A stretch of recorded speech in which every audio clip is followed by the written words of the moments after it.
Okay, isang pagbati po ng kapayapaan sa ating lahat. Assalamualaikum warahmatullahi ta'ala wabarakatuh. So nandito ho tayo mga kamaster sa Dasmariñas, Cavite. So 4 na oras po yung ating binyahe, no?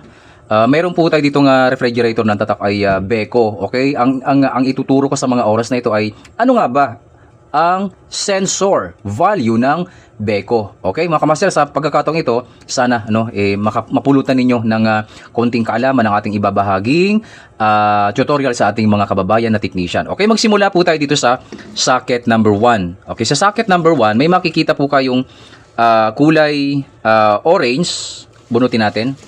Yan. Ito pong kulay orange, ito po yung thermostat sensor ng ating freezer. Okay, kulay orange. Then dito naman sa socket number 2, meron po kayo makikitang kulay, ano ba to? Parang ube, o parang violet na purple, ano ba to? Parang basta, bahala na, ube na lang, ube. O kulay ube.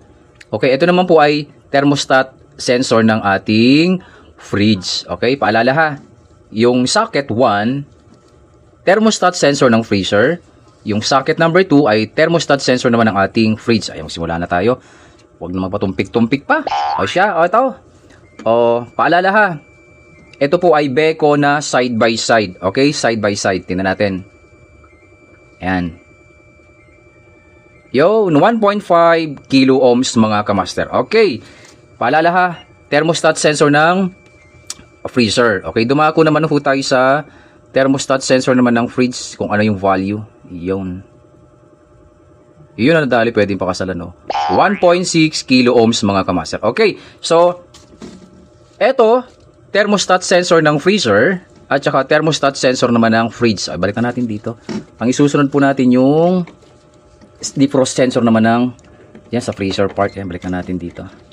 Basta paalala ha, yung connection po, yung connection wire, yung socket ng thermostat sensor at saka thermostat sensor ng fridge at saka thermostat sensor naman ng freezer ay nasa likod.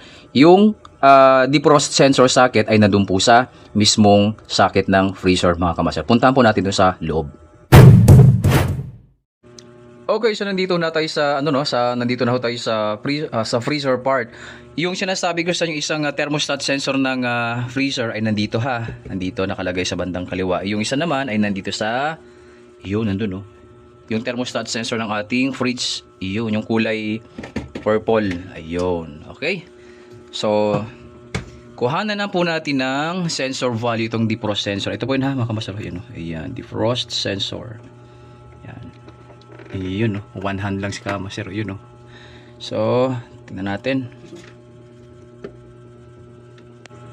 Okay, so mga kamasar, nakalagay na yung ating test rod sa ating socket ng defrost sensor. Mayroon tayo nakukuhang 1.5 kilo ohms mga kamaster. Okay, yan yung 1.5 kilo ohms. Yun. So, yung tatlong sensor na ating nakuha ay thermostat sensor ng ating freezer na kulay orange. Then, thermostat sensor naman ng ating fridge. Yun. Then, defrost sensor. Ito po. Okay, so ibig sabihin para mga kamaster, ang sensor value pala o ang mga sensor value pala ng Beko na side by side ay 1.5 hanggang 2 kilo ohms mga kamaster. Tama sabi mo. Okay, so sana nakatulong itong munting video na ating binahagi sa ating mga kababayan na technician kung ano nga ba ang sensor value ng Beko side by side na inverter refrigerator mga kamaster. 1.5 hanggang 2 kilo ohms mga kamaster. Okay, maraming salamat po sa lahat. Assalamualaikum warahmatullahi ta'ala wabarakatuh.